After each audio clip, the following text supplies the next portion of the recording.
అభివృద్ధి చేశామో మనం రెడీగా ఉన్నాం డిస్కస్ చేయడానికి. అంబేద్కర్ స్టాచ్యూ దగ్గర కూర్చున్నామా? వస్తారా? అడగండి. ఊరికే తుత్తు అని వాళ్ళ పచ్చ పత్రికలు పచ్చ ఛానళ్ళు ఉంటే మాట్లాడటం కాదు. దమ్మున్న నాయకులు అంటే పబ్లిక్ లో కూర్చోవాలి. నేను వస్తా, నేనేం చేశాను 5 సంవత్సరాల్లో మండల వైజు చెప్తా. మీ నాన్న ఏం చేశాడు, నువ్వేం చేశావో చెప్పని కూడా ఈ సందర్భంగా తెలియజేసుకుంటున్నా.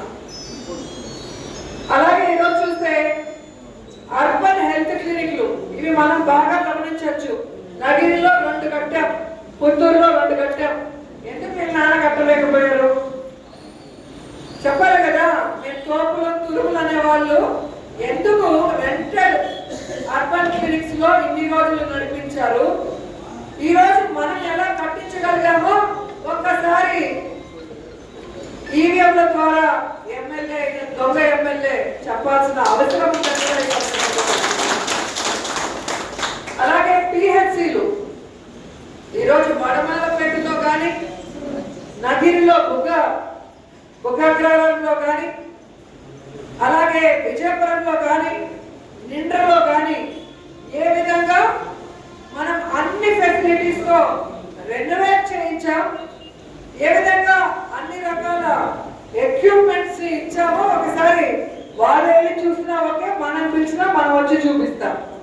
ఈ పుత్తూరులో ఎక్స్ ఎంపీపీ ఆయన ఎమ్మెల్యే లాగా ఫీల్ అవుతుంటాడు.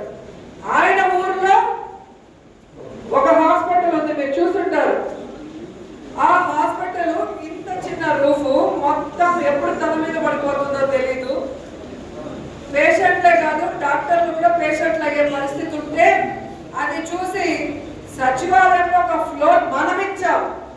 జగనన్న ఆశీస్సుతో సచివాలయం మనం కట్టి అందులో ఒక ఫ్లోర్ ఫుల్ గా ఈ యొక్క హాస్పిటల్ మనం ఇచ్చాం. ఎందుకంటే వచ్చే వాళ్ళకి ఫెసిలిటీస్ ఉండాలి, డాక్టర్లు సేఫ్ గా ఉండాలి, పేషెంట్తో వచ్చే వాళ్ళు సేఫ్ ఉండాలని మనం కట్టగలిగింది.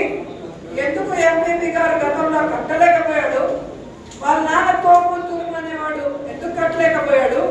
ఈ రోజు కూడా కొత్త పిహెచ్సి కట్టి ఎందుకు షిఫ్ట్ చేయలేకపోయాడు? ఈ 16 నెలల్లో ఈ దొంగ ఎమ్మెల్యేని ఈ రోజు నేను అడుగుతున్నాను. అలాగే మీరు చూస్తే ఇక ఈ మెడికల్ కాలేజీల్లో మనం 7 పూర్తి చేశాం.